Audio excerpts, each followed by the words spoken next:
अखिल भारतीय ब्राह्मण महासभा द्वारा व्यापारी इंद्रकांत त्रिपाठी के जबरन वसूली, लूटपाट व हत्या के मामले में महोबा के पूर्व पुलिस अधीक्षक आईपीएस मणिलाल पाटीदार के तुरंत गिरफ्तारी की मांग को लेकर दिल्ली स्थित निवासी आयुक्त कार्यालय पर धरना प्रदर्शन किया गया। इस अवसर पर अखिल भारतीय ब्राह्मण महासभा के सैकड़ों कार्यकर्ताओं ने आईपीएस मणिलाल पाटीदार को गिरफ्तार करने के नारे लगाए। देश के कई कोने से आए हुए ब्राह्मण कार्यकर्ताओं ने एक स्वर में मांग की कि योगी सरकार ब्राह्मण हत्यारे आईपीएस मणिलाल पाटीदार को तुरंत गिरफ्तार करे। ब्राह्मण समाज के कार्यकर्ताओं ने निवासी उपायुक्त को ज्ञापन सौंपा। इस अवसर पर महासभा के राष्ट्रीय अध्यक्ष पंडित कुलदीप भारद्वाज ने उत्तर प्रदेश सरकार से अपनी मांग रखते हुए सरकार को चेताया। समाज करे पुकार, पाटीदार हो गिरफ्तार। ब्राह्मण समाज करे पुकार, पाटीदार हो गिरफ्तार। ब्राह्मण समाज करे पुकार, पाटीदार हो गिरफ्तार। रूप से ब्राह्मण हत्याओं का दौर जारी है और कहने वाले लोग आजकल ये भी कह चले हैं कि उत्तर प्रदेश जो है कहीं ना कहीं ब्राह्मण मुक्त प्रदेश की ओर अग्रसर है। इसी मुद्दे पर आज अखिल भारतीय ब्राह्मण महासभा के कई प्रतिनिधि लोग यहाँ पर जो दिल्ली में रेजिडेंट कमिश्नर बैठते हैं उत्तर प्रदेश सरकार के, उनको ज्ञापन देने आए और ज्ञापन में उन्होंने मुख्य मांग रखी कि जो इंद्रमणि त्रिपाठी व्यापारी की हत्या में संलिप्त हैं, जो आईपीएस ऑफिसर हैं, उनके ऊपर 302 में मुकदमा दर्ज कर उन्हें गिरफ्तार कर एक आम अपराधी की तरह थाने के अंदर लाया जाए। पूरे परिवार की आदि अनेकों बहुत लंबी फहरिस्त है। उसी के विरोध में हम 23 जुलाई को यहाँ पर रेजिडेंट कमिश्नर साहब को ज्ञापन सौंप कर गए थे। उसके बाद उन्होंने खाना पूर्ति के लिए पूरी उत्तर प्रदेश की वेबसाइट पर हमारा सारा प्रोग्राम तो डाल दिया और आप देखिए कि चित्रकूट से लेके और गाजियाबाद तक हर थाने से मुझे फोन आया, लगभग हर थाने से, और सब थानों ने ये ऑनलाइन आप पढ़ सकते हैं रिपोर्ट दिया कि जी हमारे थाने के क्षेत्र में किसी प्रकार का कोई अपराध हुआ ही नहीं, कोई हत्या हुई नहीं, अर्थात कि हम प्रदेश का माहौल खराब कर रहे हैं। एक सीधा सा अर्थ तो यही हुआ।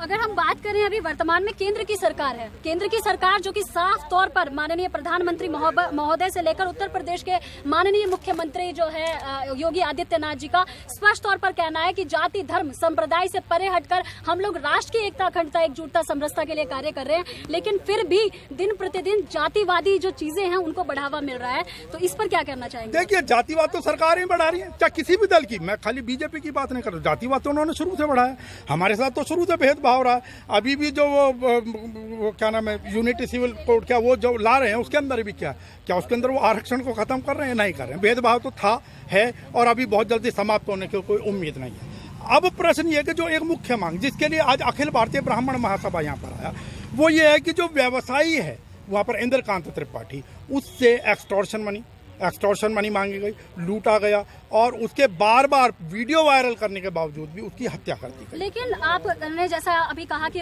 जो सुप्रतिष्ठित व्यापारी की घटना को आपने उल्लेख किया, लेकिन घटनाएं अगर हम ब्राह्मण हत्याओं की बात करें तो 10-10 वर्षीय बच्चे जो हैं ब्राह्मण जो हैं वो इसके टारगेट हो रहे हैं। तो क्या आपको सिर्फ एक व्यापारी की हत्या से खेद है? नहीं, यही तो है ना। हमने अभी आपको क्या कहा, आपने गौर से सुना, ये 10 वर्षीय बच्चे अतुल शर्मा की जो अलीगढ़ के अंदर चाकुओं से गोद कर हत्या कर दी गई, उसकी जो लाश मिली, हम क्या कह रहे हैं, हमने 23 जुलाई को भी यहाँ पर ज्ञापन सौंपा था और हमने लिंग धर्म और जाति से ऊपर उठकर मानवीयता को अपने ध्यान में रखते हुए हमने ज्ञापन सौंपा। और हम सिर्फ ब्राह्मण की बात नहीं कर रहे हैं, हम ब्राह्मण बच्चे की बात नहीं कर रहे हैं, हम खाली एक पाटीदार के लिए नहीं आए, हम पहले से न्याय मांग रहे हैं। हमने पीछे जिसने उत्तर प्रदेश में हत्या जो सब इंस्पेक्टर था उसकी गिरफ्तारी की मांग की, प्रयाग के अंदर मांग की, और अब एक जो सबसे क्या उद्देश्य है आपका यहाँ पे आज इकट्ठा होने का?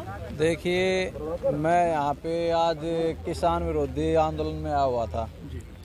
मैं कांग्रेस का सदस्य हूँ। यहाँ जब निकल रहा था देखा भाई हमारे ब्राह्मण देवता बैठे हुए हैं, हमारा समाज ब्राह्मणों को देवता मानता पूजता उनको। तो मैंने भी सोचा भाई जब आज तक ब्राह्मण सबके हितैषी रहे हैं, सभी के दुख में सुख में सम्मिलित होते हैं, तो मैं भी आज इनके साथ बैठ लूं। इनका वास्तविक दुख मैंने लगा। कुछ भाइयों ने बताया मुझे कि यूपी में जो राजनीति वो कह रहे हैं ब्राह्मण मुक्त कर देंगे। जिन्होंने जन्म दिया, मनु की संतान ब्राह्मणों के द्वारा उत्पत्ति मानी जाती है, स्वयं ब्रह्मा से उत्पन्न हुआ जो ब्रह्ममुख जिसको माना जाता है, अगर उसको ही आप जड़ से ख़त्म कर दोगे तो मुझे तो नहीं लगता कि ब्राह्मण मुक्त कभी हिंदुस्तान हो सकता है, क्योंकि जितने वेद पाठ पुराण ग्रंथ साहित्य लिखे गए हैं वो ब्राह्मणों की देन है।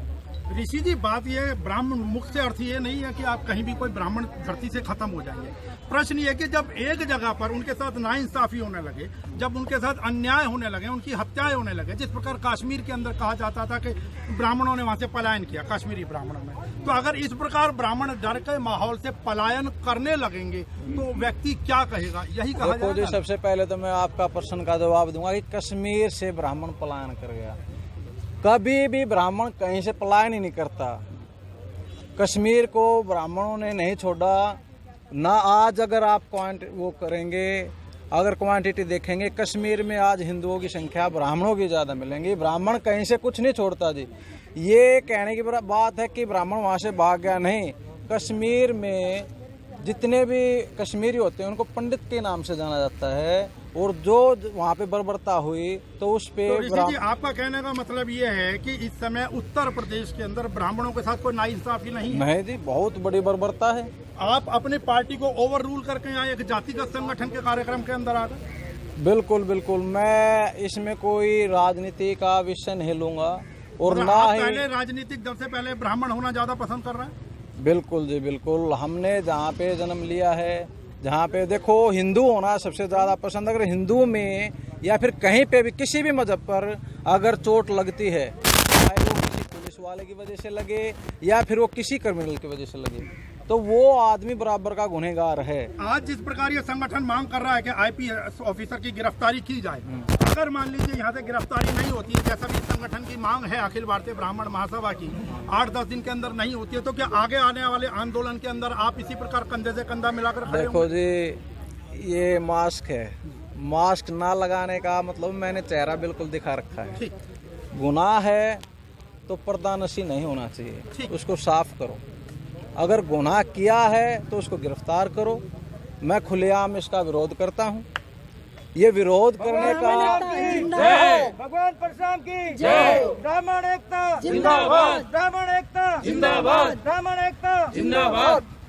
ये जो इलीगल कार्य होते हैं उनको, चाहे उसमें कितने भी बड़े स्तर का, चाहे कितना भी बड़ी पोस्ट हो, क्राइम तो क्राइम है, उसके लिए सभी उसके अंदर गिरफ्तार होना चाहिए। उसमें कोई मंत्री हो, संतरी हो, नेता हो या फिर किसी भी अधिकारी का बच्चे को मैं धन्यवाद करना चाहूँगा। नाम लखन शर्मा नंबरदार है और मैं फरीदाबाद से हूँ, और हमारा उद्देश्य मनीलाल पाटीदार को गिरफ्तारी और उसके साथ साथ 302 में उस पर धारा ऐड करके जो उन्होंने इंद्रपाल त्रिपाठी जी को जिस तरीके से हत्या करने पे मजबूर, या जिस तरह की इसकी सीबीआई जांच, इस तरह का ये हमारा उद्देश्य है। और हम इसमें जो है ना, अभी यहाँ पर कम तादाद में मान लो इकट्ठा हुए हैं, ये रोज़ बढ़ता चला जाएगा, क्योंकि अभी कुछ देर पहले मेरे यहाँ समाज के सभी वक्ताओं ने बताया और उनसे पूछा गया कि भाई आप अभी क्यों खड़े हुए हैं। देखिए, जब धीरे धीरे मटका भरता है ना, तो आज वो मटका भर चुका है। पिछले पखवाड़े से हम सभी बड़े रोष में हैं। बड़ा ही हमें दुख है कि लगातार उत्तर प्रदेश में ब्राह्मणों को टारगेट किया जा रहा है। तो मेरी सूबे के राजा, सूबे के मुख्यमंत्री श्रीमान आदित्यनाथ योगी जी से प्रार्थना है कि वो आप नींद से जागें और ब्राह्मणों पर हो रही इन हत्याओं की तरफ ध्यान दें, और विशेषकर इस मनीलाल पाटीदार पर 302 के तहत मुकदमा दर्ज करके इनको अंदर करने का काम करें, क्योंकि राजा का काम न्याय देना होता है और प्रजा, सभी प्रजा को समान रूप से लेकर चलने का काम राजा का काम होता है। तो मेरी अपनी राजा से यही मांग है कि वो अपनी इस प्रजा की, इस जाति की प्रजा की तरफ भी ध्यान दे और इनको न्याय देने का काम करे और पाटीलाल जी को सजा दिलवाने में अहम भूमिका निभाए। क्योंकि मुझे बहुत प्राउड है कि मैं ब्राह्मण परिवार से बिलोंग करती हूँ, ब्राह्मण कुल में जन्मी हूँ। ब्राह्मण एकता जिंदाबाद, जिंदाबाद। ब्राह्मण एकता जिंदाबाद। जब जब ब्राह्मण बोला है तब तब सिंहासन डोला है, जब जब ब्राह्मण बोला है तब तब सिंहासन डोला है। जब जब ब्राह्मण बोला है तब तब सिंहासन डोला है। मैडम आप लोग भी यहाँ पे इकट्ठा हुए हैं, जिससे कि मैं देख रही हूँ यहाँ पे जेंट्स के साथ लेडीज भी हैं काफ़ी तादाद में। तो आप बताइए किस उद्देश्य से यहाँ पे इकट्ठा हुए हैं? जेंट्स के साथ लेडीज नहीं होंगी तो क्या उद्देश्य होगा? हाँ, आप बताइए, अपना नाम बताइए और क्या उद्देश्य आप लोग हैं यहाँ पे? मेरा नाम पूनम पांडे है और हमारा उद्देश्य ये है कि जो हमारे यूपी में ब्राह्मणों के साथ अत्याचार हो रहे हैं, हर पल ब्राह्मणों को मारा जा रहा है, आखिर क्यों हम ब्राह्मणों को मिटाने की कोशिश की जा रही है? आए दिन ब्राह्मणों के साथ ही अत्याचार क्यों हो रहा है? हमारी ब्राह्मण महिलाएं हैं, ब्राह्मण भाई बहन हैं, सबके साथ अत्याचार हो रहा है। योगी जी ने तो ब्राह्मणों को खत्म करने की ठान लिया है कि उनको जड़ से खत्म कर देना है। पूनम जी, आपका ये गुस्सा आज खाली ब्राह्मणों के ऊपर डूला? ब्राह्मणों से पहले दूसरे धर्म के, मुस्लिम धर्म के लोगों के ऊपर भी हमले हुए, दूसरी जातियों के लोगों के ऊपर भी हमले होते हैं, तब आप लोगों का मन नहीं डोलता कि हम इसके विरुद्ध कोई आवाज उठाएं? नहीं, क्या वो इंसान नहीं है? सभी इंसान है, लेकिन जो आज ब्राह्मणों के साथ हो रहा है, आप यूपी में देखो, ब्राह्मण खुशी दुबे है, उसको 3 दिन की आई हुई दुल्हन को उन्होंने जेल में बंद रखा है, उसका डेली जेल में गैंग रेप हो रहा है। क्यों? क्योंकि वो ब्राह्मण है। किसी और समाज की औरत के साथ करके दिखा देना ये लोग, ये सरकार, योगी सरकार करके दिखाए, सारे समाज इकट्ठा हो जाएगा रोड पे, लेकिन हमारे ब्राह्मण लोग कभी इकट्ठा नहीं होते। इसी वजह से हमारे ब्राह्मणों को एक एक करके मिटाया जा रहा है, एक एक करके अत्याचार हो रहे हैं, हमारे बहनों के ऊपर और भाइयों के ऊपर मर्डर किया जा रहा है। आप मान लीजिए अगर यहाँ से भी न्याय नहीं मिल पाता, अभी ये पाटीदार गिरफ्तार नहीं किए जाते हैं, तब उसके बाद ये तो सब लोग कह रहे हैं हम आंदोलन को बढ़ाएंगे आगे, क्या आप उस आंदोलन का हिस्सा बनेंगे? बिल्कुल बनूंगे हिस्सा। इसी प्रकार हिस्सा बनेंगे। सरकारें तो मानती नहीं है, लाखों लोगों के भी आपके ऐसे कैसे मान जाएगी? क्या आपको लगता है कि सरकार झुकेगी इसके आगे? सरकार, जब हम सारे ब्राह्मण एक होकर रोड पे बैठेंगे, अनशन करेंगे, चक्का जाम करेंगे, तो क्यों नहीं सरकार झुकेगी? सरकार को हमने चुन के बिठाया है, सरकार ने हमें चुन के नहीं बिठाया हुआ है। सरकार की को वोट संसद और पार्लियामेंट तक ले जाने वाले हम लोग हैं, हम लोग उनको वहां तक पहुंचाते हैं। क्यों नहीं सरकार हमारी सुनेगी? आपको उम्मीद है कि कहीं ना कहीं न्याय मिले? बिल्कुल न्याय मिलना चाहिए हमें, क्यों नहीं मिलेगा न्याय? वैद हरि मोहन शर्मा।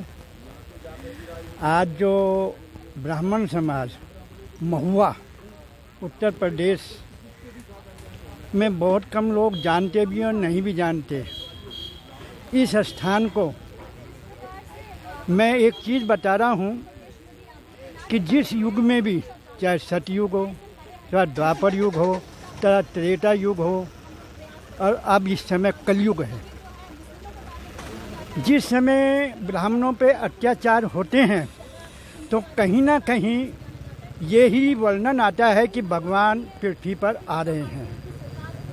आज मैं एक आपको विशेष चीज़ बताने जा रहा हूँ। वर्ल्ड की एक बहुत फेमस संस्था है इस्कॉन टेम्पल, हरे कृष्णा मंदिर, जिसने पूरे वर्ल्ड के अंदर हिंदुस्तान के भगवान श्री कृष्ण का प्रचार किया हुआ है। आज भविष्य पुराण से महुआ के ऊपर भगवान श्री कृष्ण ने जयद्रथ के रूप में जन्म लिया, उसके ऊपर पुस्तक लिखी जा रही है, जो आधी पुस्तक लिखी भी जा चुकी है।